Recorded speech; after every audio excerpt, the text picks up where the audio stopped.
TV देख रहे सारे दर्शकों का स्वागत है। मैं हाँ तुहाडा अपना रविंदर संधू। खास रिपोर्ट दे विच अज साडी नज़र होएगी करतारपुर साहिब के लांघे ते। लंबे समय तो सिख संगतां दी अरदास सीगी कि विछड़े गुरधामां दे दर्शन दीदारे बख्शे जाण। जो अरदास पूरी हुंदी अज नज़र आ रही है ते भारत वाले पासों भारत के प्रधानमंत्री नरेंद्र मोदी वालों करतारपुर लांघे का उद्घाटन किया गया। उत्थे ही पाकिस्तान वालों पाकिस्तान के प्रधानमंत्री इमरान खान ने पाकिस्तान वालों करतारपुर लांघे का उद्घाटन किया। अज साडे नाल चर्चा करने लई करतारपुर लांघे ते मौजूद ने सीनियर पत्रकार अनिल डोगरा जी। अनिल डोगरा जी, स्वागत है। बहुत बहुत धन्यवाद जी। डोगरा जी, करतारपुर लांघे की अरदास जिहड़ी सी लंबे समय तो सिख संगतां दी अरदास सीगी कि जिहड़े विछड़े गुरधाम ने उन्हां दे दर्शन दीदारे बख्शे जाण, जिहड़ी कि अज पूरी हुंदी दिख रही है। ते पहला जथा 550वें प्रकाश पुरब नूं लैके बाबे नानक दे 550 श्रद्धालुओं का पहला जथा अज पाकिस्तान दे रवाना होया है। इस ते तुहाडी पहली प्रतिक्रिया की है? गुरु जी, ये एक बहुत इतिहासक पल है। हाँ जी। ਜਦੋਂ ਗੁਰੂ ਨਾਨਕ ਦੇਵ ਜੀ ਦੇ ਨਾਲ ਸੰਬੰਧਿਤ ਗੁਰਦੁਆਰਾ ਜਿਹੜਾ ਹੈ ਸ਼੍ਰੀ ਕਰਤਾਰਪੁਰ ਸਾਹਿਬ, हाँ जी, ਉਹਦੇ ਦਰਸ਼ਨ ਦਿਦਾਰਿਆਂ ਨੇ ਸਾਡੇ ਸਿੱਖ ਸ਼ਰਧਾਲੂਆਂ ਦੇ ਨਾਲ ਨਾਲ ਦੂਜਿਆਂ ਨੂੰ ਵੀ ਇਹ ਗੁਰਦੁਆਰੇ ਦੇ ਦਰਸ਼ਨ ਕਰਨ ਦਾ ਮੌਕਾ ਮਿਲਿਆ। हाँ जी, ਇਸ ਗੁਰਦੁਆਰੇ ਦਾ ਗਿਆਨ ਲਈ ਕਈ ਵਰ੍ਹਿਆਂ ਤੋਂ ਕਿੰਨਾ ਪ੍ਰਯਾਸ ਹੁੰਦੇ ਰਹੇ ਨੇ ਵੀ ਪਾਕਿਸਤਾਨ ਤੇ ਹਿੰਦੁਸਤਾਨ ਦੋਵਾਂ ਦੇਸ਼ਾਂ ਦੀਆਂ ਜਿਹੜੀਆਂ ਸਰਕਾਰਾਂ ਨੇ ਇਹ ਇੱਕ ਲਾਂਘਾ ਉੱਥੇ ਤਿਆਰ ਕਰਦੇ ਹਨ ਤਾਂ ਕਿ ਸਿੱਖ ਸ਼ਰਧਾਲੂ ਅਤੇ ਦੂਜੇ ਲੋਕ ਵੀ ਜਿਹੜੇ ਗੁਰੂਆਂ ਨਾਲ ਜੁੜੇ ਨੇ ਉਹ ਇਸ ਗੁਰਦੁਆਰੇ ਦੇ ਦਰਸ਼ਨ ਕਰਨ ਲਈ ਬਿਨਾਂ ਕਿਸੇ ਰੁਕਾਵਟ ਦੇ ਜਾ ਸਕਣ। ਹੁਣ ਸਭ ਤੋਂ ਵੱਡੀ ਜਿਹੜੀ ਗੱਲ ਹੈ ਕਿ ਇਸ ਗੁਰਦੁਆਰਾ ਸਾਹਿਬ ਦੇ ਲਾਂਘੇ ਲਈ ਜਿਹੜੇ ਪ੍ਰਯਾਸ ਕੀਤੇ ਗਏ ਇਹ ਅੱਜ ਦੇ ਨਹੀਂ, ਇਹ ਘੱਟੋ ਘੱਟ 18-20 ਸਾਲ ਤੋਂ ਸ਼ੁਰੂ ਸਨ। ਕਿਉਂਕਿ ਇਹਦੇ ਲਈ ਲਾਂਘਾ ਖਿਲਾਉਣ ਲਈ ਆਪਣੇ ਜਲੰਧਰ ਤੋਂ MLA ਸੀਗੇ ਅਕਾਲੀ ਦਲ ਦੇ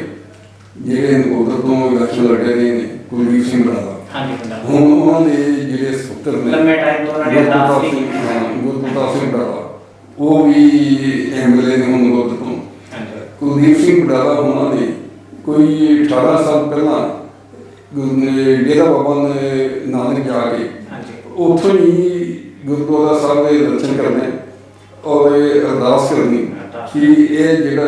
ਲਾਂਘਾ ਖੁੱਲ੍ਹ ਜਾਵੇ ਤਾਂ ਕਿ ਨਾ ਸਿਰਫ ਭਾਰਤ ਦੇ ਪੰਜਾਬ ਦੇ ਬਲਕਿ ਵਿਸ਼ਵ ਭਰ ਦੇ ਜਿਹੜੇ ਸਿੱਖ ਸ਼ਰਧਾਲੂ ਨੇ ਉਹ ਇਹ ਗੁਰਦੁਆਰੇ ਦੇ ਦਰਸ਼ਨਾਂ ਲਈ ਬਿਨਾਂ ਕਿਸੇ ਰੁਕਾਵਟ ਦੇ ਜਾ ਸਕਣ। ਔਰ ਜਿਹੜੀ ਉਹਨਾਂ ਦੇ ਪ੍ਰਯਾਸ ਨੇ ਉਹ ਉਸ ਵੇਲੇ ਕਾਮਯਾਬ ਹੋਏ ਜਦੋਂ ਪ੍ਰਧਾਨ ਮੰਤਰੀ ਨਰਿੰਦਰ ਮੋਦੀ ਨੇ ਵੀ ਇਸ ਲਾਂਘੇ ਲਈ ਆਪਣਾ ਹੁੰਗਾਰਾ ਦਿੱਤਾ। ਹੁਣ ਗੱਲ ਇੱਥੇ ਇਹ ਵੀ ਆਉਂਦੀ ਹੈ ਕਿ ਅੱਜ ਹਰ ਆਦਮੀ ਜਿਹੜਾ ਚਾਹੇ ਕੇਂਦਰ ਸਰਕਾਰ ਹੈ, ਚਾਹੇ ਪੰਜਾਬ ਸਰਕਾਰ ਹੈ, ਚਾਹੇ ਕੋਈ ਹੋਰ ਹੈ, ਉਹ ਇਸ ਲਾਂਘੇ ਲਈ ਕ੍ਰੈਡਿਟ ਲੈਣ ਦੀ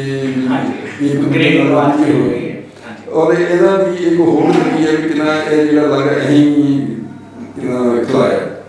ਲੇਕਿਨ ਜਿਹੜੀ ਸਭ ਤੋਂ ਮਹੱਤਵਪੂਰਨ ਗੱਲ ਹੈ ਉਹ ਇਹ ਹੈ ਕਿ ਲਾਂਘਾ ਖੁੱਲ੍ਹਣਾ ਇੱਕ ਬਹੁਤ ਵੱਡੀ ਜਿੱਤ ਹੈ ਸਿੱਖ ਸ਼ਰਧਾਲੂਆਂ ਦੀ। ਕਿਉਂਕਿ ਸਰਕਾਰਾਂ ਦੇ ਨਹੀਂ ਚਾਹੁੰਦੀਆਂ ਕਦੀ ਵੀ ਕਿ ਇੱਦਾਂ ਦੀ ਕੋਈ ਗੱਲ ਹੋਵੇ ਜਿਹਦੇ ਨਾਲ ਇਹ ਦੋਵਾਂ ਪਾਸਿਆਂ ਦੇ ਵਿੱਚ ਕਿਸੇ ਤਰ੍ਹਾਂ ਦੀ ਕੁੜਤਨ ਹੋਵੇ। ਔਰ ਇਹਦੇ ਵਿੱਚ ਇਹ ਹੈ ਕਿ ਪ੍ਰਧਾਨ ਮੰਤਰੀ ਨਰਿੰਦਰ ਮੋਦੀ ਨੇ ਵੀ ਆਪਣੀ ਦਰਿਆਦਿਲੀ ਦੱਸੀ, ਉਧਰ ਪਾਕਿਸਤਾਨ ਦੇ ਪ੍ਰਧਾਨ ਮੰਤਰੀ ਇਮਰਾਨ ਖਾਨ ਨੇ ਵੀ ਦਰਿਆਦਿਲੀ ਦੱਸੀ। ਇਹ ਵੱਖਰੀ ਗੱਲ ਹੈ ਕਿ ਨਵਜੋਤ ਸਿੰਘ ਸਿੱਧੂ ਜਿਹੜੇ ਪੰਜਾਬ ਸਰਕਾਰ ਦੇ ਮੰਤਰੀ ਨੇ ਔਰ ਹੁਣ ਦੇ ਮੰਤਰੀ ਨਹੀਂ ਰਹੇ ਉਹ, ਲੇਕਿਨ ਉਹਨਾਂ ਨੇ ਜਦੋਂ ਪ੍ਰਧਾਨ ਮੰਤਰੀ ਦੇ ਪਾਕਿਸਤਾਨ ਦੇ ਇਮਰਾਨ ਖਾਨ ਨੇ ਸਹੁੰ ਚੁੱਕੀ ਸੀਗੀ ਆਪਣੇ ਉਹਦੇ ਤਾਂ ਇਹਨਾਂ ਨੂੰ ਸੱਦਾ ਦਿੱਤਾ ਗਿਆ ਸੀਗਾ ਕਿ ਤੁਸੀਂ ਇਹਨਾਂ ਦੇ ਜਿਹੜਾ ਫੰਕਸ਼ਨ ਹੈ ਸਹੁੰ ਸਮਾਗਮ ਉਹਦੇ ਵਿੱਚ ਤੁਸੀਂ ਸ਼ਾਮਲ ਹੋ। ਤਾਂ ਉੱਥੇ ਜਿਹੜੇ ਫੌਜੀ ਜਰਨੈਲ ਸੀਗੇ ਪਾਕਿਸਤਾਨ ਦੇ ਕਰਮ ਸਿੰਘ ਬਾਜਵਾ, ਉਹਨਾਂ ਨੇ ਸਿੱਧੂ ਨੂੰ ਜੱਫੀ ਪਾਈ ਅਤੇ ਉਹਨਾਂ ਨੇ ਕਿਹਾ ਵੀ ਜਿਹੜਾ ਤੁਹਾਡੀ ਗੱਲਬਾਤ ਸੀਗੀ ਇਹਦੇ ਲਾਂਘੇ ਵਾਲੇ ਉਹ ਤਕਰੀਬਨ ਨਹੀਂ ਮੰਨ ਲਈ। ਹੁਣ ਉਹਦਾ ਵੀ ਇੱਕ ਬਹੁਤ ਵੱਡਾ ਇਸ਼ੂ ਬਣ ਗਿਆ ਕਿ ਇੱਕ ਤਾਂ ਨਵਜੋਤ ਸਿੰਘ ਸਿੱਧੂ ਨੂੰ ਉੱਥੇ ਪਹਿਲਾਂ ਮਨਾ ਕਿਤੇ ਜਾਣਾ ਨਹੀਂ ਚਾਹੀਦਾ ਸੀ, ਹਾਂਜੀ ਬਿਲਕੁਲ ਔਰ ਉਹਦਾ ਹੀ ਉਹਨਾਂ ਨੂੰ ਖਮਿਆਜਾ ਭੁਗਤਣਾ ਪਿਆ ਜੀ ਕਿ ਉਹਨਾਂ ਨੂੰ ਮੰਤਰੀ ਮੰਡਲ ਤੋਂ ਬਰਖਾਸਤ ਕੀਤਾ ਗਿਆ ਜਾਂ ਉਹਨਾਂ ਨੂੰ ਅਸਤੀਫਾ ਦੇਣਾ ਪਿਆ। ਕੋਈ ਵੀ ਗੱਲ ਕਹਿ ਲਓ, ਮੰਤਰੀ ਮੰਡਲ ਉਹਨਾਂ ਨੂੰ ਛੱਡਣਾ ਹੀ ਪਿਆ। ਲੇਕਿਨ ਉਹਦਾ ਦੀ ਇਹ ਗੱਲ ਹੈ ਕਿ ਉਹਨਾਂ ਨੇ ਆ ਕੇ ਇਹ ਕਿਹਾ ਵੀ ਜਿਹੜਾ ਕਰਤਾਰਪੁਰ ਲਾਂਘਾ ਉਹਦੇ ਲਈ ਪਾਕਿਸਤਾਨ ਸਰਕਾਰ ਨੇ ਹਾਮੀ ਭਰਤੀ, ਲੇਕਿਨ ਉਹਦਾ ਇੱਥੇ ਉਲਟਾ ਅਸਰ ਹੋਇਆ। ਉਹਨਾਂ ਦੇ ਖਿਲਾਫ ਮੁਜ਼ਾਹਰੇ ਸ਼ੁਰੂ ਹੋ ਗਏ ਔਰ ਉਹਨਾਂ ਨੂੰ ਅਖੀਰ ਆਪਣੀ ਬਿਜਲੀ ਛੱਡਣੀ ਪਈ। ਲੇਕਿਨ ਇਸ ਗੱਲ ਦਾ ਕ੍ਰੈਡਿਟ ਕਿਤੇ ਨਾ ਕਿਤੇ ਚਾਹੇ ਥੋੜ੍ਹਾ ਜਿਹਾ ਚਾਹੇ ਬਹੁਤਾ ਜਾਵੇ ਸਿੱਧੂ ਨੂੰ ਜ਼ਰੂਰ ਜਾਂਦਾ ਕਿ ਉਹਨਾਂ ਦੇ ਪ੍ਰਯਾਸਾਂ ਨਾਲ ਇਹ ਗੱਡੀ ਜਿਹੜੀ ਲਾਂਘੇ ਦੀ ਅੱਗੇ ਤੁਰ ਸਕੀ। ਪਰ ਲਗਾਤਾਰ ਉਹਨੂੰ ਵੀ ਦਬਾਉਣ ਦੀ ਕੋਸ਼ਿਸ਼ ਕੀਤੀ ਗਈ। ਨਵਜੋਤ ਸਿੰਘ ਸਿੱਧੂ ਕ੍ਰੈਡਿਟ ਨਵਜੋਤ ਸਿੰਘ ਸਿੱਧੂ ਨੂੰ ਨਾ ਚਲਾਇਆ ਜਾਵੇ, ਇਸ ਲਈ ਹੁਣ ਇਮਰਾਨ ਖਾਨ ਦਾ ਦੁਬਾਰਾ ਜਦੋਂ ਸੱਦਾ ਆਇਆ ਹੁਣ ਉਦਘਾਟਨ ਸਮਾਰੋਹ ਵਾਸਤੇ, ਉਸ ਦੇ ਵਿੱਚ ਵੀ ਅੜਿੱਕੇ ਪਾਉਂਦੇ ਰਹੇ ਪੰਜਾਬ ਸਰਕਾਰ ਵੀ। ਉਹ ਗੁਰਮਿੰਦਰ ਦੀ ਉਹਦੇ 'ਚ ਬਿਲਕੁਲ ਵੱਡੀ ਗੱਲ ਵਾਜਬ ਹੈ ਹਾਂਜੀ ਕਿ ਕੋਈ ਵੀ ਸਰਕਾਰ ਨਹੀਂ ਚਾਹੁੰਦੀ ਕਿ ਕੋਈ ਇਕੱਲਾ ਬੰਦਾ ਜਾਂ ਇੰਡੀਵਿਜੂਅਲ ਕਿਸੇ ਵੀ ਐਸੀ ਗੱਲ ਦਾ ਕ੍ਰੈਡਿਟ ਲੈ ਲਵੇ ਜਿਹੜਾ ਇੰਟਰਨੈਸ਼ਨਲ ਮੁੱਦੇ ਨਾਲ ਜੁੜਿਆ ਹੋਵੇ। ਇਹ ਇੱਕ ਇੰਟਰਨੈਸ਼ਨਲ ਮੁੱਦਾ ਸੀਗਾ ਜਿਹਦੇ ਵਿੱਚ ਸਿੱਧੂ ਦੀ ਜਿਹੜੀ ਭਾਈਵਾਲੀ ਸਮਝੋ ਜਾਂ ਉਹਨਾਂ ਦੀ ਸ਼ਮੂਲੀਅਤ ਸਮਝੋ, ਜਿਹੜੇ ਉਹਨਾਂ ਨੇ ਇਸ ਕੰਮ ਨੂੰ ਅੱਗੇ ਵਧਾਇਆ। ਹੁਣ ਪਾਕਿਸਤਾਨ ਵੱਲੋਂ ਉਹਨਾਂ ਨੂੰ ਇਸ ਲਾਂਘੇ ਦੇ ਸਮਾਗਮ ਵਿੱਚ ਸ਼ਾਮਲ ਹੋਣ ਦਾ ਸੱਦਾ ਦਿੱਤਾ ਗਿਆ, ਲੇਕਿਨ ਉਹਦੇ ਵਿੱਚ ਇਹ ਗੱਲ ਦੇਖਣ ਆਈ ਕਿ ਕੋਈ ਵੀ ਜਿਹੜੀ ਸਰਕਾਰ ਹੈ, ਖਾਸ ਕਰਕੇ ਮੋਦੀ ਸਰਕਾਰ, ਉਹ ਨਹੀਂ ਚਾਹੁੰਦੀ ਸੀ ਕਿ ਇਸ ਮੁੱਦੇ ਸਿੱਧੂ ਨੂੰ ਇਜਾਜ਼ਤ ਦਿੱਤੀ ਜਾਵੇ ਔਰ ਉਹਨਾਂ ਦੀ ਜਿਹੜੀ ਇਸ ਲਾਂਘੇ ਨੂੰ ਕਰਵਾਉਣ ਲਈ ਕੀਤੇ ਗਏ ਜਿਹੜੇ ਪ੍ਰਯਾਸ ਨੇ, ਜਿਹੜੀਆਂ ਕੋਸ਼ਿਸ਼ਾਂ ਨੇ, ਉਹ ਇੱਕ ਅਜਿਹਾ ਸਿਆਸੀ ਰੂਪ ਧਾਰਨ ਕਰਦੇ ਹਨ ਜਿਹਦੇ ਨਾਲ ਮੋਦੀ ਸਰਕਾਰ ਨੂੰ ਜਾਂ ਬੀਜੇਪੀ ਨੂੰ ਕੋਈ ਨੁਕਸਾਨ ਪਹੁੰਚਦਾ ਹੋਵੇ। ਉਹਨਾਂ ਨੇ ਸਿੱਧਾ ਹੀ ਕਿਹਾ ਵੀ ਮੋਦੀ ਕਿਨਾ 3 ਵਾਰੀ ਸਿੱਧੂ ਨੂੰ ਚਿੱਠੀ ਲਿਖਣੀ ਪਈ। ਪ੍ਰਧਾਨ ਮੰਤਰੀ ਨੂੰ ਲਿਖੀ, ਉਹਨਾਂ ਨੇ ਕੈਪਟਨ ਨੂੰ ਵੀ ਕਿਹਾ ਵੀ ਮੈਨੂੰ ਇਹ ਇੱਥੇ ਲਾਂਘੇ ਅਖੀਰ ਕੈਪਟਨ ਨੇ ਉਹਨਾਂ ਨੂੰ ਇਜਾਜ਼ਤ ਦੇ ਦਿੱਤੀ ਕਿ ਤੁਸੀਂ ਜਾ ਸਕਦੇ ਹੋ। ਲੇਕਿਨ ਮੋਦੀ ਸਰਕਾਰ ਦੇ ਉਹਨਾਂ ਨੇ ਖਾਸ ਕਰਕੇ ਜਿਹੜਾ ਫਾਰਨ ਮਿਨਿਸਟਰੀ ਹੈ ਉਹਨੇ ਪਹਿਲਾਂ ਦੇ 2 ਵਾਰੀ ਨਾ ਕਰਕੇ ਵੀ ਨਹੀਂ ਜਾਣਾ, ਤੁਹਾਨੂੰ ਇਜਾਜ਼ਤ ਨਹੀਂ ਦਿੱਤੀ ਜਾ ਸਕਦੀ। ਔਰ ਜਿਸ ਵੇਲੇ ਉਹਨਾਂ ਤੀਜੀ ਵਾਰੀ ਚਿੱਠੀ ਲਿਖੀ ਔਰ ਜਿਸ ਵੇਲੇ ਉਹਨਾਂ ਕਿਹਾ ਕਿ ਤੁਸੀਂ ਚਾਹੇ ਮੈਨੂੰ ਭੇਜੋ ਨਾ ਭੇਜੋ, ਇਜਾਜ਼ਤ ਦਿਓ ਜਾਂ ਨਾ ਦਿਓ, ਮੈਂ ਉੱਥੇ ਜਾਵਾਂ ਕਿ ਜਾਵਾਂ। ਉਹ ਸਰਕਾਰ ਨੇ ਜਿਸ ਵੇਲੇ ਦੇਖਿਆ ਕਿ ਨਾ ਅਗਰ ਅਸੀਂ ਇਜਾਜ਼ਤ ਨਹੀਂ ਦਿੰਦੇ ਤੇ ਇਹ ਉੱਥੇ ਚਲਾ ਗਏ ਤੇ ਇਹਦਾ ਇੱਕ ਹੋਰ ਬਹੁਤ ਵੱਡਾ ਇੰਟਰਨੈਸ਼ਨਲ ਇਸ਼ੂ ਬਣ ਜਾਣਾ, ਸਰਕਾਰ ਦੀ ਵੀ ਕਿੱਕਰੀ ਹੋ ਜਾਏਗੀ ਤੇ ਉਹ ਵੀ ਇਹ ਇੱਕ ਬਹੁਤ ਵੱਡਾ ਇੰਟਰਨੈਸ਼ਨਲ ਇਸ਼ੂ ਬਣ ਜਾਣਾ। ਔਰ ਇਹਦੇ ਨਾਲ ਜਿਹੜੇ ਸਿੱਖ ਭਾਈਚਾਰਾ ਹੈ ਉਹਦੇ ਵਿੱਚ ਸਰਕਾਰ ਬਾਰੇ ਇੱਕ ਬਹੁਤ ਮਾੜਾ ਮੈਸੇਜ ਆ ਸਕਦਾ ਹੈ, ਕਿਉਂਕਿ ਸਿੱਧੂ ਉਹਨਾਂ ਨੇ ਕੋਈ ਆਪਣੇ ਲਈ ਨਹੀਂ ਕੰਮ ਕੀਤਾ ਹੈ, ਉਹਨਾਂ ਨੇ ਪੂਰੀ ਸਿੱਖ ਕੌਮ ਲਈ ਜਾਂ ਸਮੁੱਚੇ ਵਿਸ਼ਵ ਦੇ ਜਿਹੜਾ ਸਿੱਖ ਭਾਈਚਾਰਾ ਸੀਗਾ ਉਹਨਾਂ ਲਈ ਲਾਂਘਾ ਖਿਲਾਉਣ ਦਾ ਕੰਮ ਕੀਤਾ। ਕੋਈ ਹਾਲਾਂਕਿ ਇਹ ਨਹੀਂ ਹੈਗਾ ਕਿ ਨਾ ਉਹਨਾਂ ਦੇ ਕਾਰਨ ਲਾਂਘਾ ਖੁੱਲ੍ਹ ਗਿਆ, ਲੇਕਿਨ ਕਈ ਵਾਰੀ ਇੱਦਾਂ ਹੁੰਦਾ ਵੀ ਇੱਕ ਪ੍ਰਧਾਨ ਮੰਤਰੀ ਅਗਰ ਕਿਸੇ ਦੇਸ਼ ਦਾ ਦੂਜੇ ਦੇਸ਼ ਦੇ ਕਿਸੇ ਮੰਤਰੀ ਨਾਲ, ਚਾਹੇ ਛੋਟਾ ਮੰਤਰੀ ਚਾਹੇ ਵੱਡਾ ਮੰਤਰੀ ਜਾਂ ਪੋਲੀਟੀਸ਼ੀਅਨ ਹੈ, ਉਹਦੇ ਅਗਰ ਚੰਗੇ ਉਹਦੇ ਸੰਬੰਧ ਨੇ, ਜਿੱਦਾਂ ਹੁਣ ਇਮਰਾਨ ਖਾਨ ਦੇ ਸਿੱਧੂ ਦੇ ਬਹੁਤ ਵਧੀਆ ਸੰਬੰਧ ਨੇ, ਅਗਰ ਇਮਰਾਨ ਖਾਨ ਨੇ ਗੱਲ ਮੰਨ ਲਈ ਵੀ ਅਸੀਂ ਲਾਂਘਾ ਖੋਲ੍ਹ ਦਿਆਂਗੇ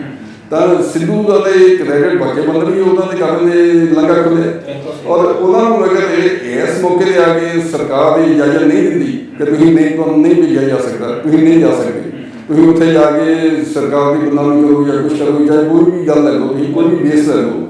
ਲੇਕਿਨ ਜਿਸ ਵੇਲੇ ਇਹਨਾਂ ਨੂੰ ਇਨਕਾਰ ਕਰਤਾ ਗਿਆ ਔਰ ਤੀਜੀ ਵਾਰੀ ਚਿੱਠੀ ਲਿਖਣ ਦੇ ਨਾਲ ਹੀ ਸਿੱਧੂ ਨੇ ਇਹ ਕਹਿਣਾ ਸ਼ੁਰੂ ਕਰਤਾ ਕਿ ਤੁਸੀਂ ਮੈਨੂੰ ਇਜਾਜ਼ਤ ਦਿਓ ਜਾਂ ਨਾ ਦਿਓ, ਮੈਂ ਤਾਂ ਪਾਕਿਸਤਾਨ ਜਾਵਾਂਗੇ।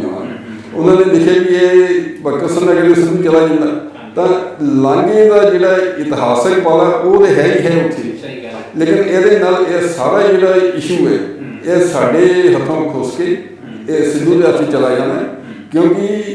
ਸਿੱਧੂ ਇਸ ਵੇਲੇ ਇੱਕ ਐਸੀ ਅਹਿਮ ਕੜੀ ਹੈ ਦੋਵਾਂ ਦੇਸ਼ਾਂ ਦੇ ਵਿਚਾਲੇ, ਔਰ ਖਾਸ ਕਰਕੇ ਸਿੱਖ ਭਾਈਚਾਰੇ ਔਰ ਕਰਤਾਰਪੁਰ ਸਾਹਿਬ ਦੇ ਲਾਂਘੇ ਵਿਚਾਲੇ, ਜਿਹਨੇ ਇੱਕ ਵੱਡੀ ਕੋਸ਼ਿਸ਼ ਨਾ ਕਰਕੇ ਇਸ ਨੂੰ ਸਿਰੇ ਚੜਾਇਆ। ਔਰ ਜਿਸ ਵੇਲੇ ਸਿੱਧੂ ਨੇ ਕਿਹਾ ਕਿ ਮੈਂ ਉੱਥੇ ਜਾਣਾ ਤਾਂ ਮੋਦੀ ਸਾਹਿਬ ਨੇ ਜਾਂ ਇਹਨਾਂ ਦੀ ਜਿਹੜੀ ਪਲਾਟੂਨ ਹੈ ਉਹਨੇ ਸੋਚਿਆ ਵੀ ਅਗਰ ਚੱਲੇ ਸਾਡਾ ਤਾਂ ਕੰਮ ਖਰਾਬ ਹੋ ਜਾਣਾ, ਇਹਨਾਂ ਜੇ ਵੀ ਚਲੋ ਇਜਾਜ਼ਤ ਦੇ ਦਿੰਦੇ ਆ, ਲੇਕਿਨ ਕੋਈ ਸ਼ਰਤਾਂ ਲਾਤੀਆਂ ਨਾਲ ਕਿ ਤੁਸੀਂ ਲਾਂਘੇ ਤੋਂ ਅੱਗੇ ਨਹੀਂ ਜਾਣਾ, ਤੁਸੀਂ ਪਾਕਿਸਤਾਨ ਨਹੀਂ ਜਾ ਸਕਦੇ, ਤੁਸੀਂ ਉਹ ਨਹੀਂ ਕਰ ਸਕਦੇ, ਉਹ ਨਹੀਂ ਕਰ ਸਕਦੇ। ਲੇਕਿਨ ਇੱਕ ਗੱਲ ਗੁਰਬਿੰਦਰ ਜੀ ਬਿਲਕੁਲ ਸਾਫ਼ ਹੈ ਕਿ ਸਿੱਧੂ ਅਗਰ ਉੱਥੇ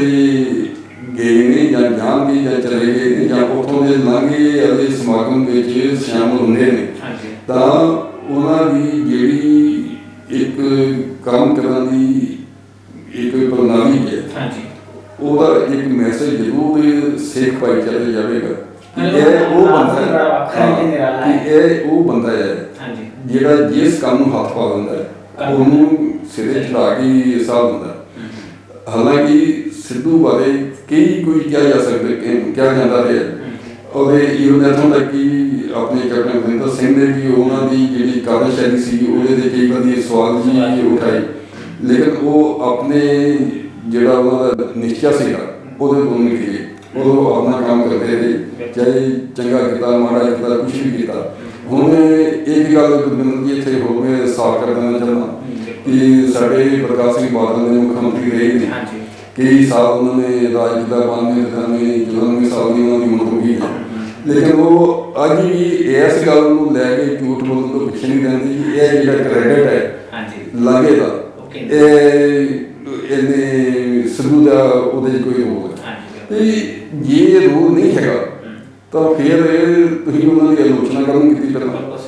ਕਿ ਉਹਨਾਂ ਦੀ ਕਮਲ ਸਿੰਘ ਬਾਜਵਾ, ਕਮਲਦੇਵ ਬਾਜਵੇ ਨਾਲ ਜਿਹੜਾ ਉਹ ਫੌਜੀ ਜਿਹੜਾ ਸੀਗਾ ਉਹਨਾਂ ਜੱਫੀ ਪਾਈ, ਉਹਨੇ ਅਗਰ ਕਹਿ ਦਿੱਤਾ ਕਿ ਇਹ ਤੁਹਾਨੂੰ ਦੇ ਦੇਣੇ ਕਿ ਲਾਂਘੇ ਦੀ ਗੱਲ ਬੜੀ ਅਸੀਂ ਮੰਨ ਲਈ ਔਰ ਇਹਦੇ 'ਤੇ ਕਾਰਵਾਈ ਕੀਤੀ ਜਾ ਰਹੀ ਹੈ, ਤਾਂ ਉਹ ਆਲੋਚਨਾ ਨਾ ਕਰਦੇ।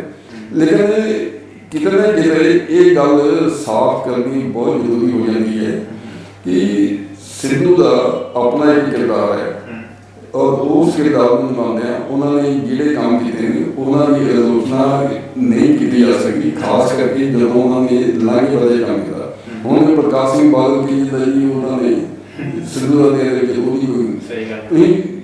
ਮੈਂ ਬਾਦਲ ਸਾਹਿਬ ਨੂੰ ਇੱਕ ਬੜੇ ਸਰਕਾਰ ਨਾਲ ਪੁੱਛਣਾ ਚਾਹੁੰਦਾ ਕਿ ਤੁਸੀਂ ਇਸ ਲਾਂਘੇ ਨੂੰ ਲੈ ਕੇ ਕਿੰਨੀ ਵਾਰੀ ਪ੍ਰਧਾਨ ਮੰਤਰੀ ਮੋਦੀ ਨਾਲ ਗੱਲਬਾਤ ਕੀਤੀ? ਤੁਸੀਂ ਤਾਂ ਇਹਦੇ ਲਈ ਕੋਈ ਪ੍ਰਯਾਸ ਹੀ ਨਹੀਂ ਕੀਤੇ, ਤੁਸੀਂ ਕੋਈ ਕੋਸ਼ਿਸ਼ ਨਹੀਂ ਕੀਤੀ। ਔਰ ਇੱਥੋਂ ਤੱਕ ਕਿ ਕੁਲਦੀਪ ਸਿੰਘ ਬਟਾਲਾ ਨੇ ਡਾਕਟਰ ਮਨਮੋਹਨ ਸਿੰਘ ਜਦੋਂ ਪ੍ਰਧਾਨ ਮੰਤਰੀ ਸੀ ਉਹਨਾਂ ਨਾਲ ਵੀ ਗੱਲਬਾਤ ਕੀਤੀ, ਉਹਨਾਂ ਦੇ ਕੋਲੋਂ ਟਾਈਮ ਵੀ ਲਿਆ, ਗੱਲਬਾਤ ਵੀ ਕੀਤੀ ਔਰ ਉਹਨਾਂ ਨੂੰ ਕਿਹਾ ਕਿ ਅਗਰ ਲਾਂਘਾ ਖੁੱਲ੍ਹ ਜਾਂਦਾ ਤਾਂ ਦੋਵਾਂ ਦੇਸ਼ਾਂ ਦੇ ਜਿਹੜੇ ਪੰਜਾਬੀ ਨੇ ਉਹਨਾਂ ਦੇ ਵਿਚਾਰ ਦੀ ਜਿਹੜੀ ਸੱਭਿਆਚਾਰਕ ਸਾਂਝ ਹੈ ਉਹ ਹੋਰ ਵੱਧ ਜਾਏਗੀ। ਲੇਕਿਨ ਇਹਨਾਂ ਗੱਲਾਂ ਨੂੰ ਸਾਰਿਆਂ ਨੂੰ ਇੱਕ ਪਾਸੇ ਰੱਖ ਕੇ ਇਹ ਕਹਿਣਾ ਵੀ ਇਹ ਲਾਂਘੇ ਵਿੱਚ ਤੇ ਉਹਦਾ ਕੰਮ ਨਹੀਂ, ਉਹਦਾ ਨਹੀਂ, ਇਹਦੇ ਵਿੱਚ ਇਹ ਗੱਲ ਕਹਿਣੀ ਚਾਹੀਦੀ ਹੈ ਵੀ ਅਗਰ ਇਹ ਜਿਹੜੇ ਪ੍ਰਯਾਸ ਕੁਲਦੀਪ ਸਿੰਘ ਬਟਾਲਾ ਨੇ ਸ਼ੁਰੂ ਕੀਤੇ ਸੀ 18-20 ਸਾਲ ਪਹਿਲਾਂ ਔਰ ਉਹਦੇ ਲਈ ਉਹਨਾਂ ਨੇ 200 ਤੋਂ ਵੱਧ ਵਾਰ ਅਰਦਾਸਾਂ ਕੀਤੀਆਂ ਜਾਵੇ ਡੇਰਾ ਬਾਬਾ ਨਾਨਕ ਖੜੇ ਹੋ ਕੇ, ਕਿਉਂਕਿ ਜਿਸ ਜਗ੍ਹਾ ਤੇ ਇਹ ਖੜੇ ਹੁੰਦੇ ਸੀ ਡੇਰਾ ਬਾਬਾ ਨਾਨਕ ਦੇ ਬਾਰਡਰ ਤੇ ਉਹਦੇ ਬਿਲਕੁਲ ਸਾਹਮਣੇ ਗੁਰਦੁਆਰਾ ਸਾਹਿਬ ਨਜ਼ਰ ਆਉਂਦੇ ਸੀ ਔਰ ਉੱਥੇ ਹੀ ਇਹ ਆਪਣੀ ਅਕੀਦਤ ਪੇਸ਼ ਕਰਦੇ ਸਨ, ਅਰਦਾਸ ਕਰਦੇ ਸਨ ਔਰ ਇਹ ਪਰਮਾਤਮਾ ਨੂੰ ਵੀ ਅਰਦਾਸ ਕਰਦੇ ਸਨ ਕਿ ਸਾਨੂੰ ਇਹ ਲਾਂਘਾ ਦਿੱਤਾ ਜਾਵੇ ਤਾਂ ਕਿ ਇਹ ਆਪਣੇ ਗੁਰੂਆਂ ਦੇ ਜਿਹੜੇ ਖਾਸ ਮਤਲਬ ਜਿਹੜੇ ਗੁਰਦੁਆਰੇ ਨੇ ਉਹਨਾਂ ਦੇ ਦਰਸ਼ਨ ਕਰ ਸਕੀਏ ਔਰ ਉਹਨਾਂ ਦਾ ਜਿਹੜਾ ਆਸ਼ੀਰਵਾਦ ਹਮੇਸ਼ਾ ਸਾਡੇ ਤੇ ਬਣਿਆ ਰਹੇ। ਹੁਣ ਇੱਥੇ ਇਹ ਗੱਲ ਹੋ ਹੈ ਕਿ ਇਸ ਲਾਂਘੇ ਵਿੱਚ ਕੈਪਟਨ ਲਾਂਘੇ ਦੇ ਸਮਾਗਮ ਦੇ ਵਿੱਚ ਕੈਪਟਨ ਅਮਰਿੰਦਰ ਸਿੰਘ ਨੇ ਇਹ ਕੋਸ਼ਿਸ਼ ਕੀਤੀ ਸੀ ਕਿ ਐਜੀਪੀਸੀ ਔਰ ਦੂਜੇ ਜਿਹੜੇ ਕਾਲੀ ਇੱਕ ਸਾਂਝੇ ਤੌਰ ਤੇ ਕੰਮ ਕਰਨਾ ਇੱਕ ਸਟੇਜ ਲੇਕਿਨ ਪ੍ਰਕਾਸ਼ ਸਿੰਘ ਬਾਦਲ ਔਰ ਸੁਖਬੀਰ ਸਿੰਘ ਬਾਦਲ ਤੇ ਹਰਸਿਮਰਤ ਬਾਦਲ ਇਹਨਾਂ ਨੂੰ ਇਹ ਸੀਗਾ ਕਿ ਅਗਰ ਇਹ ਕੈਪਟਨ ਅਮਰਿੰਦਰ ਸਿੰਘ ਦੀ ਫੰਕਸ਼ਨ ਸਮਾਗਮ ਜਿਹੜਾ ਉਹ ਕਾਮਯਾਬ ਹੋ ਜਾਂਦਾ ਤਾਂ ਸਾਡੀ ਦੇ ਸਿੱਖਾਂ ਬਹੁਤ ਹੇਠੀ ਹੋ ਜਾਣਗੀ। ਇਹਨਾਂ ਨੇ ਕਿਉਂਕਿ ਇੱਕ ਗੱਲ ਗੁਰਵਿੰਦਰ ਜੀ ਤੁਹਾਨੂੰ ਵੀ ਇਹ ਪਤਾ ਹੈ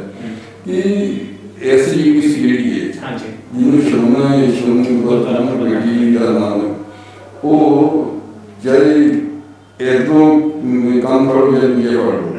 ਉਹ ਸਿੱਧੇ ਤੌਰ ਤੇ ਪ੍ਰਕਾਸ਼ ਸਿੰਘ ਬਾਦਲ ਤੇ ਉਹਨਾਂ ਦੇ ਟੱਬਰ ਦੇ ਹੇਠ ਹੈ। ਉਹਨਾਂ ਦੇ ਬਗੈਰ ਕੋਈ ਪਤਾ ਨਹੀਂ ਹੋ ਸਕਦਾ ਐਜੀਪੀਸੀ। ਉਹਨਾਂ ਦੇ ਕਹਿਣ ਤੇ ਐਜੀਪੀਸੀ ਨੇ ਇੱਕ ਨਵੀਂ ਬੱਕਰੀ ਸਟੇਜ ਲਾ ਦਿੱਤੀ। ਅਕਾਲ ਤਖਤ ਸਾਹਿਬ ਦੇ ਜਥੇਦਾਰ ਹਰਪ੍ਰੀਤ ਸਿੰਘ ਨੇ ਕਹਿੰਦਾ ਜੀ ਸਟੇਜ ਤੇ ਜਿਹੜੀ ਹੈ ਇਹਦੇ ਤੋਂ ਸਾਫ਼ ਹੁੰਦਾ ਕਿ ਜਿਸ ਧਾਰਮਿਕ ਸੰਗਠਨ ਦੇ ਵਿੱਚ ਇੱਕ ਸਿਆਸੀ ਪਾਰਟੀ ਦੇ ਲੀਡਰਾਂ ਦਾ ਦਖਲ ਹੋਵੇ ਤਾਂ ਉੱਥੇ ਦੱਸੋ ਵੀ ਤੁਸੀਂ ਸਿੱਖ ਭਾਈਚਾਰੇ ਨੂੰ ਕੀ ਧਾਰਮਿਕ ਸੰਦੇਸ਼ ਦੇ ਸਕਦੇ ਹੋ। ਨਾਲੇ ਜਦੋਂ ਇਕਜੁੱਟ ਨਹੀਂ ਸੀ ਹੋਣਾ ਫਿਰ ਉਹ ਤਾਲਮੇਲ ਕਮੇਟੀ ਬਣਾਉਣ ਦਾ ਕੋਈ ਉਹਦੇ ਦੇਖੋ ਇਹਦੇ 'ਚ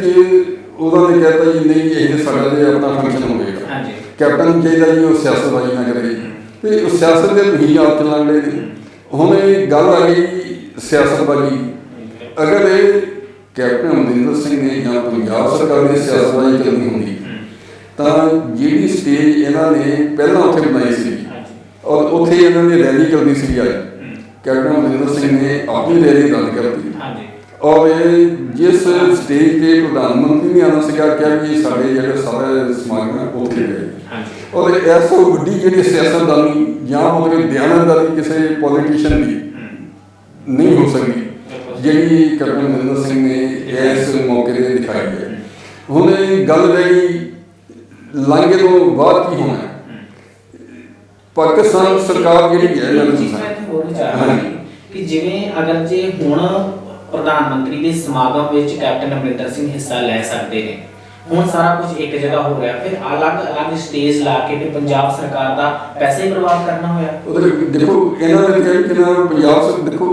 ਇਹਦੇ ਚੀਜ਼ ਉਹਦੀ ਸਿੱਧੀ ਗੱਲ ਵੀ ਉਹਨਾਂ ਆਪਣੀ ਸਟੇਜ ਨਾਲ ਲਾਈ ਸੀ ਉਹ ਇਹਨਾਂ ਨੂੰ ਪਹਿਲਾਂ ਲਾਈ ਸੀ ਇਹਨਾਂ ਨੇ ਉੱਥੇ ਇਹ ਰੈਲੀ ਕਰਨੀ ਔਰ ਉੱਥੋਂ ਇਹ ਕੰਮ ਕੇ ਚਲੇ ਗਏ। ਲੇਕਿਨ ਇਸ ਲਈ ਉਹ ਬਜੇਦ ਹੋ ਗਏ ਤਾਂ ਕੈਪਟਨ ਅਮਰਿੰਦਰ ਸਿੰਘ ਹੋਣਾ ਨੇ ਗੁਰੂ ਨਾਨਕ ਦੇਵ ਜੀ ਦੇ ਜਿਹੜੇ ਪ੍ਰਵਚਨ ਨੇ ਜਾਂ ਉਹਨਾਂ ਦੀਆਂ ਜਿਹੜੀਆਂ ਸਿੱਖਿਆਵਾਂ ਨੇ ਜਾਂ ਫਲਸਫਾ ਜਿਹੜਾ ਹੁੰਦਾ ਉਹਦੇ ਵਿੱਚ ਚੱਲਦੇ ਆ ਆਪਣੇ ਆਪ ਨੂੰ ਨੀਵਾਂ ਕਰ ਲਿਆ ਔਰ ਉਹਨਾਂ ਦੀ ਸਟੇਜ ਜਾ ਕੇ ਬੈਠ ਗਏ। ਹੁਣ ਇਹਦੇ 'ਚ ਗੁਰਬੰਦ ਜੀ ਪਾਕਿਸਤਾਨ ਸਰਕਾਰ ਦੀ ਵੀ ਤੁਹਾਨੂੰ ਥੋੜ੍ਹੀ ਜਿਹੀ ਗੱਲ ਕਰਨੀ ਬਹੁਤ ਜ਼ਰੂਰੀ ਹੁੰਦੀ ਹੈ ਕਿ ਉੱਥੋਂ ਦੇ ਪ੍ਰਧਾਨ ਮੰਤਰੀ ਇਮਰਾਨ ਖਾਨ ਨੇ ਇੱਕ ਬਹੁਤ ਖੁੱਲ੍ਹੀ ਨਾਲ ਗੱਲ ਕੀਤੀ ਸੀ ਕਿ 9 ਤਰੀਕ ਨੂੰ ਤੇ 12 ਤਰੀਕ ਨੂੰ ਜਦੋਂ ਆਈ 9 ਤਰੀਕ ਹੈ ਇਹ ਲਾਂਘਾ ਖੁੱਲ੍ਹਣਾ ਹੈ ਔਰ ਉਹਦਾ ਉਦਘਾਟਨ ਕੀਤਾ ਜਾਣਾ ਔਰ 12 ਨੂੰ ਜਦੋਂ ਪ੍ਰਕਾਸ਼ ਪਰਬ ਹੈ ਜਦੋਂ ਉਹ ਇਹਨਾਂ 2 ਦਿਨਾਂ ਤੇ ਕੋਈ ਫੀਸ ਨਹੀਂ ਸੁਣੀ ਜਾਏ। ਜਦੋਂ ਕਿ ਇਹਨਾਂ ਪਹਿਲੇ ਕਿਹਾ ਸੀ ਵੀ $20 ਫੀਸ ਨਹੀਂ ਲੈਣੀ ਲੇਕਿਨ ਉਹਦੇ ਬਾਅਦ ਜਿਹੜੀ ਉੱਥੋਂ ਦੀ ਪਾਕਿਸਤਾਨੀ ਫੌਜ ਸੀ ਉਹਨਾਂ ਦੇ ਜਿਹੜੇ ਅਗਰਾ ਸੀਗਾ ਜਾਂ ਉਹਨਾਂ ਦੀ ਜਿਹੜੀ ਅਨਾਉਂਸਮੈਂਟ ਸੀ ਜਾਂ ਇੱਕ ਐਲਾਨ ਸੀਗਾ ਕਿ $20 ਦੀ ਫੀਸ ਇਹਨਾਂ 2 ਦਿਨਾਂ 'ਚ ਕਿਸੇ ਵੀ ਸ਼ਰਧਾਲੂ ਤੋਂ ਨਹੀਂ ਲਈ ਜਾਏ, ਉਹ ਇਹਨੂੰ ਖਾਲੀ ਕਰਤਾ ਉਹਨਾਂ ਨੇ। ਲੇਕਿਨ ਇਹ ਹੁਣ ਕਿਸ ਤਰੀਕੇ ਨਾਲ ਕੀ ਹੋਇਆ ਉੱਥੋਂ ਦੇ ਵਿਦੇਸ਼ ਮੰਤਰੀ ਨੇ ਸਿੱਧਾ ਹੀ ਕੱਲ੍ਹ ਕਹਿ ਦਿੱਤਾ ਵੀ 2 ਦਿਨ ਜਿਹੜੇ ਨੇ ਇਹ ਜਿਹੜੀ ਫੀਸ ਨਹੀਂ ਵਸੂਲੀ ਜਾਏਗੀ। ਹੁਣ ਤੁਸੀਂ ਦੇਖੋ ਕਿ ਅਗਰ ਫੀਸ ਨਹੀਂ ਵਸੂਲੀ ਜਾਂਦੀ ਤਾਂ ਇਹਦੇ ਪਿੱਛੇ ਵੀ ਕੋਈ ਨਾ ਕੋਈ ਕਾਰਨ ਹੋਵੇਗਾ। ਮੈਨੂੰ ਇਹ ਲੱਗਦਾ ਕਿ ਨਾ ਇਮਰਾਨ ਖਾਨ ਨਾਲ ਹੋ ਸਕਦਾ ਸਿੱਧੂ ਕੋਈ ਗੱਲਬਾਤ ਹੋਈ ਹੋਵੇ ਜਾਂ ਕੈਪਟਨ ਨੇ ਜਿੱਦਾਂ ਕਿਹਾ ਕਿ ਨਾ ਇਹ ਜਿਹੜੀ ਫੀਸ ਮਾਫ ਕੀਤੀ ਜਾਣੀ ਚਾਹੀਦੀ। ਚਲੋ ਬਹੁਤ ਹਾਲਾਂਕਿ ਕੈਪਟਨ ਸਾਹਿਬ ਨੇ ਕਿਹਾ ਸੀਗਾ ਵੀ ਇਹ ਸਾਰੇ ਦਿਨਾਂ ਦੀ ਮਾਫ ਹੋਣੀ ਚਾਹੀਦੀ, ਲੇਕਿਨ ਚਲੋ 2 ਦਿਨ ਲਈ ਕੀਤੀ ਗਈ ਹੈ ਮੁਕੇ ਜਿਹੜੀ ਫੌਜ ਨੇ ਮੁਕੇ ਲਗਾਤੀ ਸੀ ਜਿਹਨੂੰ ਸਾਡੇ ਜਿਹੜੇ ਖਾਸ ਕਰਕੇ ਬਾਦਲ ਪਰਿਵਾਰ ਇੱਕ ਜਰੀਆ ਟੈਕਸ ਦਾ ਨਾਂ ਦੇ ਰਿਹਾ ਸੀਗਾ ਕਿਉਂਕਿ ਜਰੀਆ ਟੈਕਸ ਦਾ ਨਾਂ ਉਹ ਇਸ ਕਰਕੇ ਦੇ ਰਿਹਾ ਸੀਗਾ ਜੀ ਇੱਕ ਦੇ ਨਾਲ 2 ਨਿਸ਼ਾਨੇ ਹੁੰਦੇ ਸੀਗੇ। ਇੱਕ ਤਾਂ ਪਾਕਿਸਤਾਨ ਦੇ ਨਿਸ਼ਾਨਾ ਕੱਸਿਆ ਜਾਂਦਾ ਸੀਗਾ,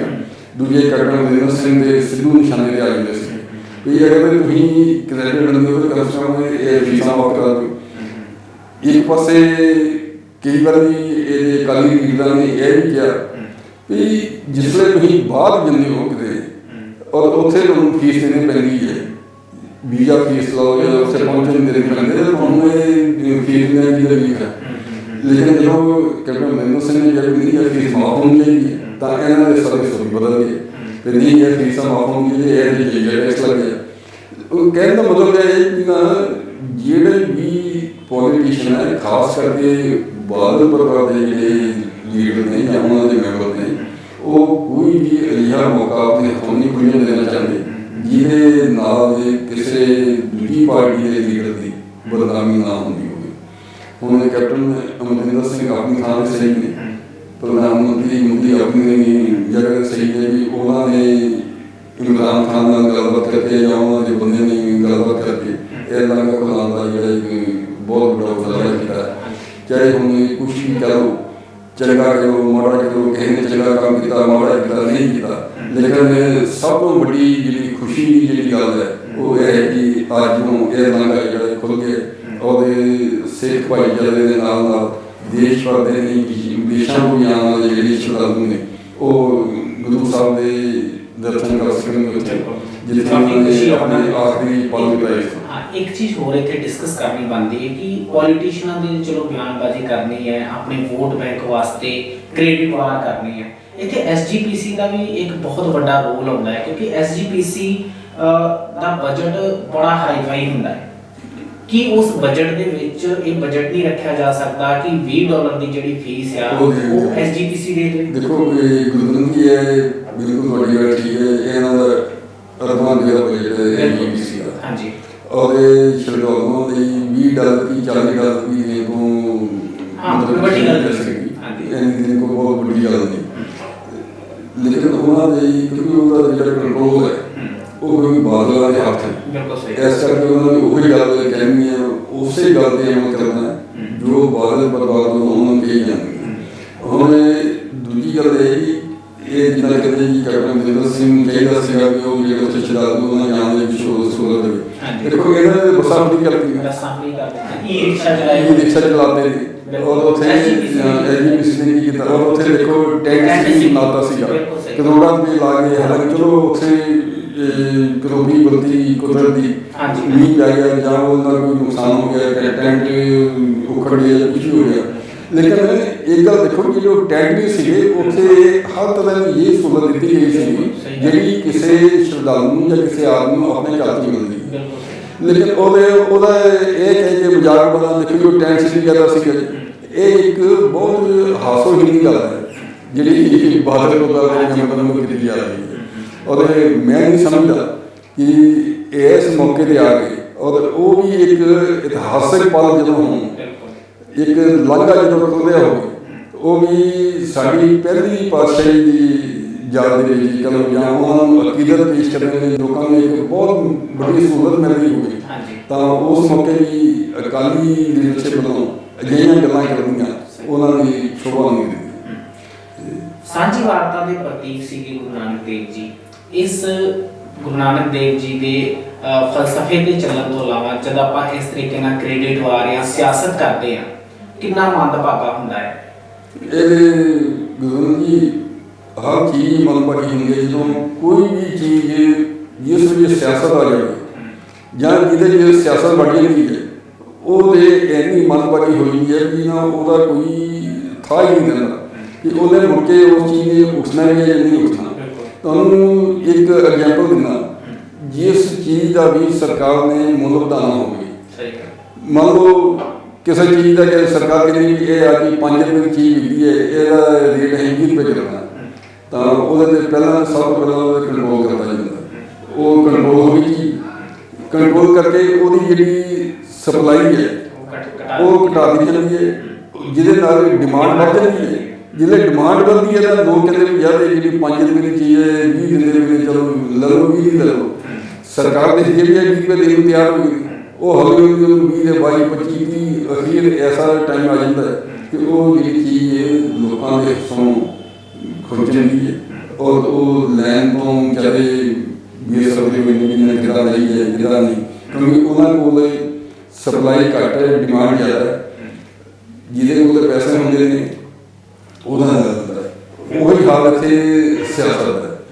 सियासत में एक दूजे को नीवा दिखाने ਲਈ ਕਿਸੇ ਵੀ ਹੱਦ ਤੇ ਚਲੇ ਜਾਂਦੇ ਔਰ ਹੱਦ ਇੱਥੋਂ ਤੱਕ ਵੀ ਹੁੰਦੀ ਹੈ ਕਿ ਕਰੈਕਟਰ ਜਿਹੜੇ ਕਰੈਕਟਰ ਦੇ ਵੀ ਛਿੱਟੇ ਮਾਰਨੇ ਸ਼ੁਰੂ ਕਰ ਦਿੰਦੇ ਨੇ, ਉਹਨੇ ਇਹ ਕੀਤਾ ਸੀਗਾ ਉਹਨੇ ਇਹ ਕੀਤਾ ਸੀਗਾ। ਔਰ ਤੁਸੀਂ ਦੇਖੋ ਵੀ ਕੈਪਟਨ ਅਮਰਿੰਦਰ ਸਿੰਘ ਦੇ ਬਾਰੇ ਇਹ ਕੁਛ ਚੱਲਦਾ ਰਿਹਾ, ਉਹਨਾਂ ਦੇ ਕਈ ਮਤਲਬ पाकिस्तान की किसी पत्रकार सम्मान दसने ये दसना वो दसना और कैप्टन का ये कहना कि ना जो मेरी निजी जिंदगी ਉਹਦੇ ਵਿੱਚ ਤੁਹਾਡਾ ਦਖਲ ਦੇਣ ਦਾ ਕੋਈ ਹੱਕ ਨਹੀਂ, ਤੇ ਜੇ ਵੀ ਉਹਨਾਂ ਨੇ ਕਰੇ ਤਾਂ ਫਿਰ ਆਪਣੇ ਤੇ ਉਹ ਲਾਗੂ ਕਰਨ। ਤੁਹਾਡੇ ਤੇ ਦੂਜੇ ਨੂੰ ਰਾਹ ਦੱਸਣ ਦਾ ਬੜਾ ਆਸਾਨ ਹੁੰਦਾ, ਲੇਕਿਨ ਆਪ ਜਦੋਂ ਕਿਰਾਏ ਪੈ ਜਦੋਂ ਉਦੋਂ ਰਾਹ ਇਹਨਾਂ ਨੂੰ ਲੱਭਾ ਨਹੀਂ। ਤੋ ਸਿਆਸਤਦਾਨੀ ਇਹ ਵੀ ਹੈ ਵੀ ਇੱਕ ਦੂਜੇ ਨੂੰ ਨੀਵਾਂ ਦਿਖਾਓ ਔਰ ਆਪਣੀ ਜਿਹੜੀ ਮਤ ਹੈ ਉਹਨੂੰ ਕਾਇਮ ਰੱਖੋ। ਨਿੱਜੀ ਮੁਫਾਦ ਵਾਸਤੇ ਸਾਰੇ ਸਵਾਰਥੀ ਹੈ। ਕੋਈ ਜਿਹੜੇ ਸਿਆਸਤਦਾਨ ਨੇ ਇਹ ਕੋਈ ਲੋਕਾਂ ਦੇ ਕੰਮ ਨਹੀਂ ਕਰਦੇ, ਇਹ ਆਪਣੇ ਲਈ ਕੰਮ ਕਰਦੇ ਨੇ। ਚਾਹੇ ਹਾਂ ਇੱਕ ਵੋਟ ਬੈਂਕ ਨੂੰ ਚਾਹੀਦਾ, ਇਹ ਕਹਿੰਦਾ ਨੂੰ ਪੈਸਾ ਚਾਹੀਦਾ, ਇਹ ਕਹਿੰਦਾ ਨੂੰ ਇੰਨੀ ਲੋਕਾਂ ਦੀ ਭੀੜ ਚਾਹੀਦੀ ਹੈ ਜਿਹੜੀ ਸਿਰਫ ਇਹਨਾਂ ਦੇ ਨਾਲੇ ਲਗਾਏ ਜਿੰਦਾਬਾਦ ਜਿੰਦਾਬਾਦ ਕਰੇ, ਚਾਹੇ ਦੇਸ਼ ਦਾ ਪੱਠਾ ਬੈਠ ਜਾਏ। ਇੱਕ ਕਰਤਾਰਪੁਰ ਲਾਂਘੇ ਨੂੰ ਲੈ ਕੇ ਇੱਕ ਹੋਰ ਬਹੁਤ ਵੱਡਾ ਇੱਕ ਰੈਫਰੈਂਡਮ 2020 ਨੂੰ ਲੈ ਕੇ ਵੀ ਜੋੜ ਕੇ ਦੇਖਿਆ ਜਾ ਰਿਹਾ ਉਸ ਨੂੰ ਕਿ ਜਿਹੜਾ ਇੱਕ ਐਪ ਕਾਫੀ ਅੱਜ ਕੱਲ੍ਹ ਬੜਾ ਚਰਚਾ ਦਾ ਵਿਸ਼ਾ ਬਣਿਆ ਹੋਇਆ ਕਿ ਇੱਕ ਐਪ ਆਇਆ ਹੈ ਜਿਹਦੇ ਰਾਹੀਂ ਰੈਫਰੈਂਡਮ 2020 ਜਿਹੜਾ ਵਾ ਉਹਨੂੰ ਪ੍ਰਮੋਟ ਕੀਤਾ ਜਾਵੇਗਾ ਜਾਂ ਉਹਦੀ ਵੋਟਿੰਗ ਹੋਵੇਗੀ। ਉਹ ਪਾਕਿਸਤਾਨ ਦੀ ਕਿਸੇ ਕੰਪਨੀ ਵੱਲੋਂ ਬਣਾਇਆ ਗਿਆ ਹੈ। ਇਸ ਨੂੰ ਕਿਸ ਤਰੀਕੇ ਨਾਲ ਤੁਸੀਂ ਦੇਖਦੇ ਹੋ? ਇਸ ਉਹਦੇ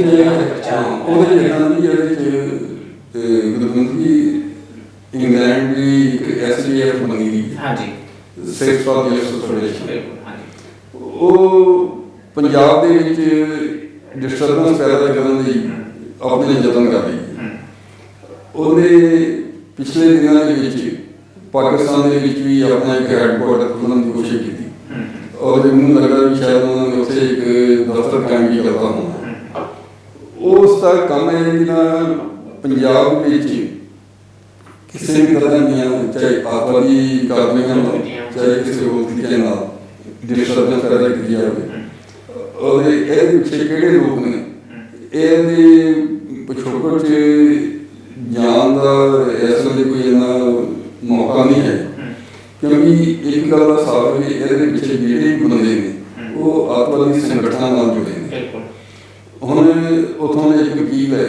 ਉਹਨਾਂ ਨੇ ਉਸ ਵਕੀਲ ਨੇ ਪਹਿਲਾਂ ਇੰਦਰਾ ਗਾਂਧੀ ਦੇ ਖਿਲਾਫ ਵੀ, ਫਿਰ ਉਹਦੇ ਬਾਅਦ ਸੋਨੀਆ ਗਾਂਧੀ ਦੇ ਖਿਲਾਫ ਵੀ ਉੱਥੇ ਕੇਸ ਕਰਾਏ। ਹਾਲਾਂਕਿ SDF ਜਿਹੜੀ ਸੀ ਉਦੋਂ ਉਹਦਾ ਕੋਈ ਹੋਰ ਨਾਮ ਸੀਗਾ ਜਦੋਂ ਇੰਦਰਾ ਗਾਂਧੀ ਦਾ ਕੇਸ ਹੋਇਆ, ਲੇਕਿਨ ਹੁਣ ਇਹਨਾਂ ਨੇ ਆ ਕੇ SDF ਦਾ ਨਾਮ ਲੈ ਕੇ ਉਹ ਕਾਰਵਾਈ ਸ਼ੁਰੂ ਕੀਤੀ ਔਰ ਪਾਕਿਸਤਾਨ ਦੇ ਵਿੱਚ ਇਹਨਾਂ ਨੇ ਆਪਣਾ ਦਫ਼ਤਰ ਵੀ ਖੋਲ੍ਹਿਆ। ਪਰ ਇਸ ਟਾਈਮ ਤੇ ਜਿਹੜਾ ਇਹਨਾਂ ਕ੍ਰਿਟੀਕਲ ਸਿਚੁਏਸ਼ਨ ਦੇ ਉੱਤੇ ਅਗਰ ਜੇ ਪੰਜਾਬ ਦੇ ਮੁੱਖ ਮੰਤਰੀ ਦਾ ਇੱਕ ਬਿਆਨ ਹੁੰਦਾ ਹੈ ਕਿ ਰੈਫਰੈਂਡਮ 2020 ਇੱਕ ਰਾਹ ਹੋ ਸਕਦਾ ਹੈ ਪਾਕਿਸਤਾਨ ਦਾ ਕਿਉਂਕਿ ਜਿਸ ਵੇਲੇ ਜੇ ਪਾਕਿਸਤਾਨ ਸਰਕਾਰ ਦੀ ਜਿਹੜੀ ਇਸ ਵੇਲੇ ਫੌਜ ਜਾਂ ISI ਦੇ ਹੱਥਾਂ 'ਚ ਰਹੀ ਹੈ, ਉਹ ਅਗਰ SDF ਨੂੰ ਆਪਣਾ ਦਫ਼ਤਰ ਖੋਲ੍ਹਣ ਲਈ ਉੱਥੇ ਇਜਾਜ਼ਤ ਦਿੰਦੀ ਹੈ ਔਰ ਇਜਾਜ਼ਤ ਦੇ ਵੀ ਦਿੱਤੀ ਹੋਣੀ ਹੈ, ਇਹ ਦਫ਼ਤਰ ਖੋਲ੍ਹ ਕੇ ਜਾਂ ਨਹੀਂ ਖੋਲ੍ਹ ਗਿਆ ਇਹ ਪੱਕਾ ਪਤਾ ਨਹੀਂ, ਲੇਕਿਨ ਉਹ ਇਜਾਜ਼ਤ ਉੱਥੇ ਦੇ ਦਿੱਤੀ ਹੈ ਕਿ ਤੁਸੀਂ ਆਪਣਾ ਦਫ਼ਤਰ ਖੋਲ੍ਹ ਸਕਦੇ ਹੋ। ਜੇ ਉੱਥੇ ਦਫ਼ਤਰ ਖੋਲ੍ਹ ਜਾਂਦਾ ਜਿਹੜੀ ਜਥੇਬੰਦੀ ਪਹਿਲਾਂ ਹੀ ਆਤਵਾਦੀ ਸੰਗਠਨਾਂ ਨਾਲ ਜੁੜੀ ਹੈ, ਪਹਿਲਾਂ ਜਦੋਂ ਦੀ ਗੱਲ ਹੈ ਕਿ ਉਹ ਉੱਥੇ ਉਹੀ ਕਾਰਵਾਈਆਂ ਕਰੇਗੀ ਪਾਕਿਸਤਾਨ ਦੀ ਧਰਤੀ ਤੋਂ ਜੋ ਪਹਿਲਾਂ ਚੱਲ ਰਹੀਆਂ ਔਰ ਜਿਹਦੇ ਕਰਕੇ ਉਹ ਹੋਣ ਦੇ ਵਿੱਚ ਆਈ। ਅਗਰ SDF ਉੱਥੋਂ ਪਾਕਿਸਤਾਨ ਦੀ ਧਰਤੀ ਤੋਂ ਮਿਲੀਟੈਂਟਸ ਨੂੰ ਐਜੂਕੇਟ ਕਰਕੇ ਜਾਂ ਟ੍ਰੇਨਿੰਗ ਦੇ ਕੇ ਜਾਂ ISI ਤੋਂ ਟ੍ਰੇਨਿੰਗ ਪਵਾ ਕੇ ਭੇਜਦੀ ਹੈ ਤਾਂ ਜਦੋਂ ਦੀ ਗੱਲ ਹੈ ਕਿ ਇਹਦਾ ਜਿਹੜਾ ਅਸਰ ਹੈ ਇਹ ਪੰਜਾਬ ਦੇ ਉੱਤੇ ਪੈਣਾ, ਹਿੰਦੁਸਤਾਨ ਦੇ ਪੈਣਾ ਔਰ ਜਿਹੜੀ ਪੰਜਾਬ ਦੀ ਸ਼ਾਂਤੀ ਹੈ ਉਹ ਭੰਗ ਹੋਈ। ਇਸ ਕਰਕੇ ਕੈਪਟਨ ਅਮਰਿੰਦਰ ਸਿੰਘ ਦਾ ਇਹ ਕਹਿਣਾ ਬਿਲਕੁਲ ਵਾਜਬ ਹੈ ਕਿ ਇਹ ਜਿਹੜੀ SDF ਹੈ ਇਹਦੇ 'ਤੇ ਬੈਨ ਲੱਗਣਾ ਚਾਹੀਦਾ ਔਰ ਪਾਕਿਸਤਾਨ ਨੂੰ ਚਾਹੀਦਾ ਕਿ ਉਹ ਇਸ ਜਥੇਬੰਦੀ ਨੂੰ ਆਪਣੀ ਧਰਤੀ ਦੀ ਸ਼ਰਨ ਨਾ ਦੇਵੇ, ਬਣਾ ਨਾ ਦੇਵੇ ਔਰ ਇਹਨੂੰ ਉੱਥੋਂ ਖਤਮ ਕਰਨ ਦੀ ਕੋਸ਼ਿਸ਼ ਕਰੇ। ਬਿਲਕੁਲ। ਤੇ ਹੁਣ ਜਾਂਦੇ ਜਾਂਦੇ ਇੱਕ ਲਾਸਟ ਵਿੱਚ ਖਬਰ ਆਪਾਂ ਵਿਚਾਰ ਰਹੀ ਹੈ, ਹਨੀਪ੍ਰੀਤ ਰਿਹਾ ਹੋ ਗਈ, ਉਹਦੇ ਬਾਰੇ ਫਿਰ ਤੁਹਾਡੀ ਕੀ ਟਿੱਪਣੀ ਹੋਵੇਗੀ? ਗੁਰਵਿੰਦਰ ਜੀ, ਹਨੀਪ੍ਰੀਤ ਦਾ ਤੁਹਾਨੂੰ ਪਤਾ ਹੀ ਹੈ ਕਿ ਉਹ ਸਿਰਸੇ ਦੇ ਜਿਹੜਾ ਸੱਚਾ ਸੌਦਾ ਹੈ ਉਹਦੇ ਜਿਹੜੇ ਮੁਖੀ ਹੈ ਗੁਰਮੀਤ ਰਾਮ ਰਹੀਮ ਸਿੰਘ, ਉਹਦੀ ਮੂੰਹ ਉਹਦੀ ਬੇਟੀ ਬਣੀ ਹੋਈ ਹੈ ਔਰ ਜਦੋਂ ਉਹਦੇ ਕੇਸ ਚੱਲਿਆ ਪੰਚਕੂਲਾ ਦੀ CBI ਅਦਾਲਤ ਜੋ ਕੁਛ ਉੱਥੇ ਹੋਇਆ ਪੰਚਕੂਲਾ ਦੇ ਵਿੱਚ, ਜਿੰਨੀ ਮਾਰ ਕੁਟਾਈ ਹਿੰਸਾ ਜੋ ਕੁਛ ਵੀ ਹੋਇਆ ਉਹਦੇ ਕਈ ਲੋਕਾਂ ਦਾ ਉੱਥੇ ਨੁਕਸਾਨ ਹੋਇਆ, ਜ਼ਖਮੀ ਹੋਏ, ਕਈ ਪ੍ਰਾਪਰਟੀਆਂ ਕਾਰਾਂ ਗੱਡੀਆਂ ਜਲਾ ਦਿੱਤੀਆਂ ਗਈਆਂ ਇੱਥੋਂ ਦਾ ਮੀਡੀਆ ਦੀਆਂ ਜਿਹੜੀਆਂ ਗੱਡੀਆਂ ਉਹਨਾਂ ਨੂੰ ਵੀ ਨਿਸ਼ਾਨਾ ਬਣਾਇਆ ਜਾਏ।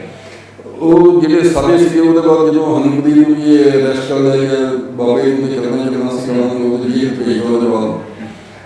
ਇਹਨੂੰ ਵੀ ਜੇਲ੍ਹ ਹੋ ਗਈ। ਇਹਨੂੰ ਹੁਣ ਉਹਨਾਂ ਨੇ ਦੇ ਦਿੱਤੀ ਵੇਲ ਦੇ ਦਿੱਤੀ, ਜ਼ਮਾਨਤ ਤੇ ਰਿਹਾ ਕਰਤਾ। ਉਹਦਾ ਕਾਰਨ ਇਹ ਸੀਗਾ ਕਿ ਜੋ ਉਹਦੇ ਤੇ ਕੇਸ ਬਣਾਏ ਗਏ ਸੀਗੇ ਸੈਡੀਸ਼ਨ ਦੇ, ਜੰਗੀ ਦੇਸ਼ ਵਿਰੋਧ ਦੇ ਕੇਸ, ਕਿ ਇਹਦੇ ਕਾਰਨ ਵਾਇਲੈਂਸ ਹੋਈ, ਇਹਨੇ ਦੇਸ਼ ਵਿਰੋਧ ਦਾ ਕੰਮ ਕੀਤਾ। ਉਹ ਤਕਰੀਬਨ ਕਿਉਂਕਿ ਹਰਿਆਣਾ ਸਰਕਾਰ ਉਹ ਨੂਰਲਾਲ ਖੱਟਰ ਜਿਹੜੇ ਨੇ ਉਹ ਬਾਬਾ ਗੁਰਮੀਤ ਰਾਮ ਰਹੀਮ ਸਿੰਘ ਨਾਲ ਥੋੜ੍ਹੇ ਉਹਨਾਂ ਦੇ ਸਮਾਨ ਪਹਿਲਾਂ ਵੀ ਚੰਗੇ ਸੀਗੇ। ਹੁਣ ਦਾ ਤਾਂ ਪਤਾ ਨਹੀਂ ਕਿਉਂਕਿ ਜਦੋਂ ਬਣਾ ਜੇਲ੍ਹ ਚਲਾ ਜਾਂਦਾ ਦੂਜੇ ਲੋਕ ਵੀ ਸੋਚਦੇ ਦੇ ਨਾਲ ਵੀ ਕਿਤੇ ਨਾ ਕਿਤੇ ਜੋੜ ਕੇ ਦੇਖਿਆ ਉਹ ਵੀ ਦੱਸਣਾ ਜੀ। ਵੋਟ ਬੈਂਕ ਦੀ ਗੱਲ ਤੋਂ ਲੱਗਦੀ ਕਿਉਂਕਿ ਹੁਣ ਦੇ ਹਨੂਮਦੀ ਦੀ ਆਪਾਂ ਕਰ ਰਹੇ ਕਿ ਹਨੂਮਦੀ ਨੂੰ ਅਦਾਲਤ ਨੇ ਦੇਤੀ ਹੈ ਹੈਗੀ ਕਿ ਉਹਨੇ ਆ ਕੇ ਬਿਆਨ ਦਿੱਤਾ ਆਪਣੀ ਕਾਪੀ ਚਲੀ। ਹੁਣ 12 ਦਿਨ ਸ਼ਾਇਦ ਗੁਰਮੀਤ ਰਾਮ ਰਹੀਮ ਨੂੰ ਮਿਲਣੀ ਜਾਏਗੀ ਔਰ ਉਹਦੇ ਬਾਅਦ ਉਹਨਾਂ ਦਾ ਜਿਹੜਾ ਵੀ ਕੋਈ ਅਗਲਾ ਸਟੈਪ ਹੋਏਗਾ ਕਿ ਜਿਹੜੀ ਉਹਨਾਂ ਦੀ ਗਰਦੀ ਹੈ ਉਹਨਾਂ ਦੇ ਵਾਰਸ ਜਾਂ ਪੀੜ੍ਹੀ ਹੈ ਉਹਨਾਂ ਦਾ ਜਿਹੜਾ ਕੰਮ ਕਾਜ ਹੈ ਉਹਨੂੰ ਅੱਗੇ ਕਿੱਦਾਂ ਚਲਾਉਣਾ। ਲੇਕਿਨ ਜਿਹੜੀ ਹਨੂਮਦੀ ਦੇ ਖਿਲਾਫ ਜਿਹੜੇ ਸੈਡੀਸ਼ਨ ਦੇ ਚਾਰਜ ਵਾਪਸ ਲੈ ਗਏ ਕਿਉਂਕਿ ਉਹ ਇਹ ਨਹੀਂ ਹੋ ਸਕਦਾ ਵੀ ਉਹ ਆਪਣੇ ਆਪ ਲੈ ਗਏ, ਕਿਉਂਕਿ ਅਦਾਲਤ ਨੇ ਤਾਂ ਉਹਦਾ ਐਵੀਡੈਂਸ ਹੀ ਫੈਸਲਾ ਦੇਣਾ ਜੋ ਉਹਦੇ ਸਾਹਮਣੇ ਪੇਸ਼ ਕਰੇ ਜਾਂਦੇ। ਉਹਦੇ ਐਵੀਡੈਂਸ ਜਿਹੜੀ ਜਾਂਚ ਕੀਤੀ ਗਈ ਹੈ ਉਹਦਾ ਖੱਟਰ ਦੀ ਪੁਲਿਸ ਵੱਲੋਂ ਕੀਤੀ ਗਈ ਤੇ ਅਗਰ ਖੱਟਰ ਦੀ ਪੁਲਿਸ ਨੇ ਖੱਟਰ ਨੂੰ ਉਹਨੂੰ ਹੁਕਮ ਮਿਲੇ ਪੁਲਿਸ ਨੂੰ ਕਿ ਇਹ ਕੇਸ ਨੂੰ ਕਮਜ਼ੋਰ ਕਰਨਾ ਆਟੋਮੈਟਿਕਲੀ ਫਿਰ ਉਹ ਕੀਤਾ ਜਾਵੇ। ਔਰ ਆਉਣ ਵਾਲਾ ਜਿਹੜਾ ਸਮਾਂ ਹੈ ਮੈਨੂੰ ਜਾਪਦਾ ਹੈ ਜਿਹੜਾ ਗੁਰਮੀਤ ਰਾਮ ਰਹੀਮ ਸਿੰਘ ਵੀ ਹਨੂਮਦੀ ਵਾਂਗ ਰਿਹਾ ਹੋ ਜਾਣਗੇ ਔਰ ਉਹਦੇ ਬਾਅਦ ਇਹ ਚੱਲਦਾ ਇਹ ਸਕੇ ਕਿ ਪਾਸਾ ਹੁੰਦਾ ਇਹ ਆਉਣ ਵਾਲਾ ਸਮਾਂ ਸੀ। ਬਿਲਕੁਲ। ਫਿਲਹਾਲ ਹੁਣ ਇਸ ਪ੍ਰੋਗਰਾਮ ਦੇ ਵਿੱਚ ਇੰਨਾ ਹੀ। ਅਨਿਲ ਜੀ, ਪ੍ਰੋਗਰਾਮ ਦੇ ਵਿੱਚ ਆਉਣ ਲਈ ਤੁਹਾਡਾ ਧੰਨਵਾਦ। ਬਹੁਤ ਬਹੁਤ ਜੀ। ਦੇਖਦੇ ਰਹੋ ਚੱਕ ਦੇ ਟੀਵੀ। ਸਤਿ ਸ਼੍ਰੀ ਅਕਾਲ। ਸਤਿ ਸ਼੍ਰੀ ਅਕਾਲ।